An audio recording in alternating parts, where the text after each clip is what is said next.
Hi guys, welcome back to my channel, and I'm back with another recap of Diarra from Detroit, Season 1, Episode 7, A Course of Miracles. So let's basically get into it. As y'all see, it left off with the last episode of Diarra being snatched into a back of a trunk car. Come to find out, the car that she was snatched into was her brother-in-law Aaron's car, and she used that time to think in the trunk of all the stuff that went down. When she finally got out of the trunk, it showed it was Aaron, and S1XE was sitting there looking like, what the heck is really going on? Like, why you got yourself mixed into this stuff? So they basically broke it down. So now I kind of find out Goldie and Zervis both want the tape that supposedly was in Deontay Brooks' book bag. And they had to, like, well, dang, only place that's where it's at is me. I got it. So now S1XE takes S1XE and Diarra start having a moment. Like, he's really fighting for her. He really wants this to work.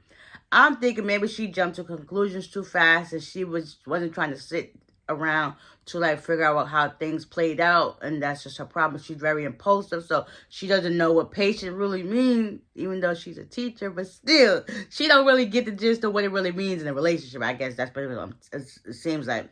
So Aaron comes in on them kissing, and he was like, listen, well, that's what we're really doing.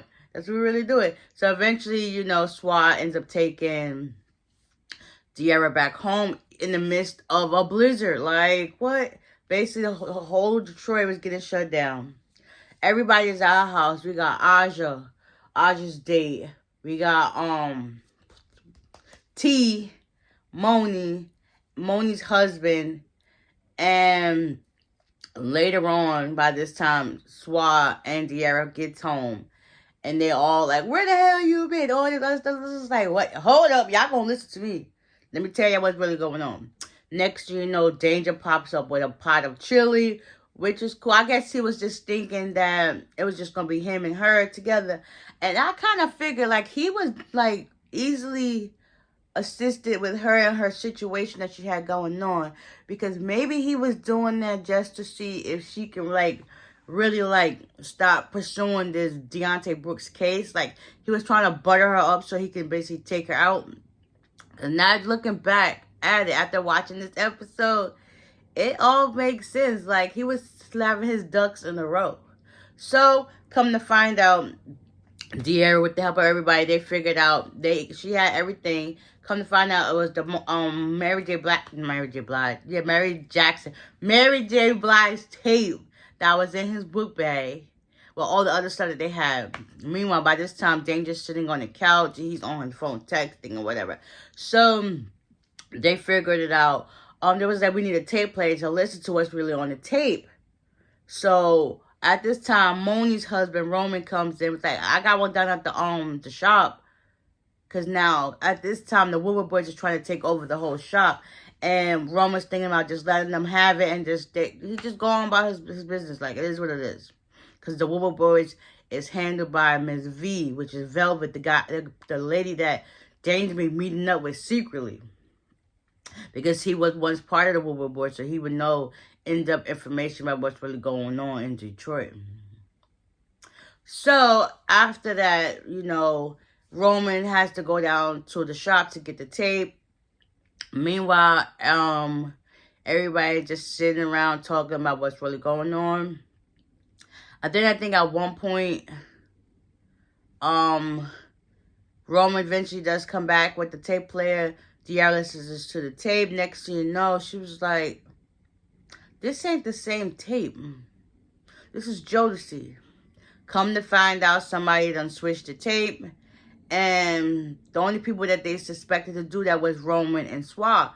So they brought them into the kitchen, started talking to them. And it was just like, it just don't make sense. So they started talking about the game. The concert they supposed to have had that one night or nothing but black people. So they was thinking like if that was the case, Zervis would have stood out like a sore thumb because he's white and the rest of them is black. So of course you're gonna see him out of thousands of people. So it was just like, it just don't make sense.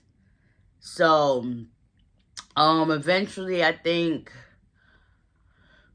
Aja and her date go upstairs. They start helping them look for the stuff for the I think the backpack or something, some other stuff that they missed them. They're looking for.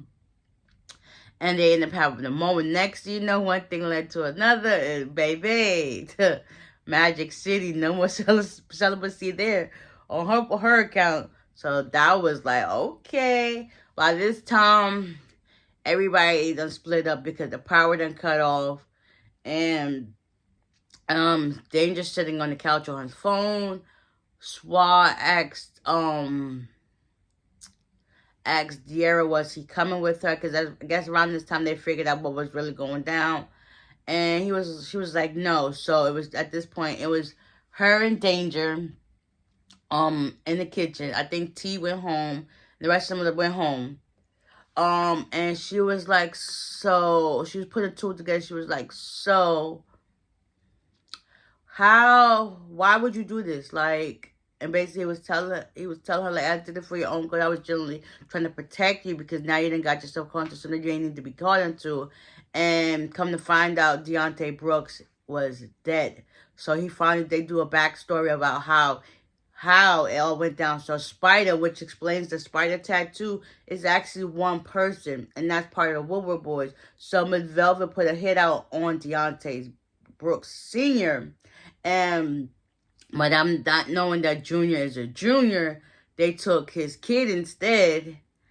Eventually Deontay Brooks died, I think at the plant, wherever he worked. And with the help of Danger, when he was a little boy on a bike, he heard Deontay Brooks. So that mix-up right there, which led to his death, which is so sad and untimely because he was just a kid. So yeah, with the help of Danger, that's how Deontay lost his life. Diarra was crying. So now now at the point, who really is Chris? Like, this dude that came in trying to con. I think he already knew from the get-go. So maybe he was like there when everything happened when he was little, when the Deontay was little, and then figured it out when he got older. Because now he both trying to blackmail Goldie and Zervis. So now it's like, dang. I know Diarra's mad that she basically got played. Eventually, she does go back home, and she tells SWA, like, I'm home. Yeah, so that was this episode. I can't wait to see what happens next week. Is to see the finale. I feel like this went over so fast. Like, oh my gosh. I just need to get more and more and more and more and more. But there you guys have it. I hope you guys enjoyed. Y'all tuning into BET Plus so you can catch up on Diarra from Detroit. Definitely inspired by true events. But yeah, with that being said, I'll see y'all in the next one. Bye.